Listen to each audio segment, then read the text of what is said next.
இந்த கட்சி, அந்த கட்சி, அம்மா கட்சி, அப்பா கட்சி, சொந்த கட்சி, குடும்ப கட்சி, பழைய கட்சி, புது கட்சின்னு எல்லாரும் பரபரப்பாக அவங்களோட பரப்புரை முடிச்சுட்டு போய் ஹாபாடா அப்படின்னு உட்காந்துட்டாங்க.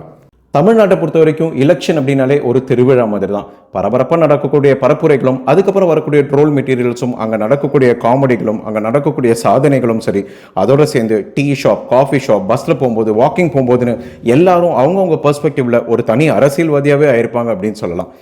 இப்போ நாம் என்ன பண்ணணும் அப்படிங்கிறது இந்த ஃபோட்டோ பார்த்து நீங்கள் தெரிஞ்சிருப்பீங்க. ஆனால் இந்த போஸ்ட் எதுக்கு அப்படின்னு சொன்னால் நம்ம என்ன பண்ணக்கூடாது அப்படிங்கிறதுக்கான போஸ்ட். பரம்பரையாக நாங்கள் இந்த கட்சிக்கு தான் ஓட்டு போடுவோம் அப்படின்னு நினைக்கிறவங்க பரபரப்பாக போய் ஓட்டு போடுங்க. இந்த கட்சி வந்துடவே கூடாது அப்படிங்கிறவங்க தைரியமாக போய் ஓட்டு போடுங்க. புது கட்சி நம்பிக்கை கொடுக்கணும் அப்படின்னு நினைக்கிறவங்க நம்பிக்கையோடு போய் ஓட்டு போடுங்க. ஆனால் ஓட்டை மறக்காமல் போட்டுடுங்க. அதெல்லாம் சரி, அப்போது நம்ம செய்யக்கூடாது அப்படிங்கிறது என்ன அப்படிங்கிறத பார்ப்போமா? தமிழ்நாட்டில் வெயில் அதிகமாக தான் இருக்குது. ஆமாம், இல்லைன்னு சொல்லலை.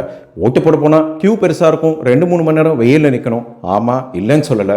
சிஸ்டம் இன்னும் கூட கொஞ்சம் பெட்டராக இருக்கலாம்.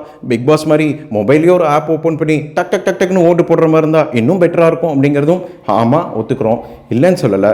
அதுக்காக நம்ம ஓட்டு போடுறதையும் இப்போ சிஸ்டம்ஸையும் ப்ளேம் பண்ணுறதுக்கான டைம் இது இல்லை. நாளைக்கு நம்ம பண்ண வேண்டியது எல்லாம் போய் மறக்காமல் ஓட்டு போடுறது தான். முக்கியமாக நம்ம பண்ண வேண்டியது அப்படிங்கிறது பல வேலைகளுக்கு நடுவில் ஓட்டு போடுறதும் ஒரு வேலையாக வச்சுட்டு போகிறது அப்படிங்கிறதுக்கு பதிலாக ஓட்டு போடுறது தான் நாளைக்கு முக்கியமான வேலை. அதை முடிச்சதுக்கு அப்புறமா உங்களோட பல வேலைகளையும் நீங்கள் வச்சுக்கோங்க. Do cast your vote and enjoy voting.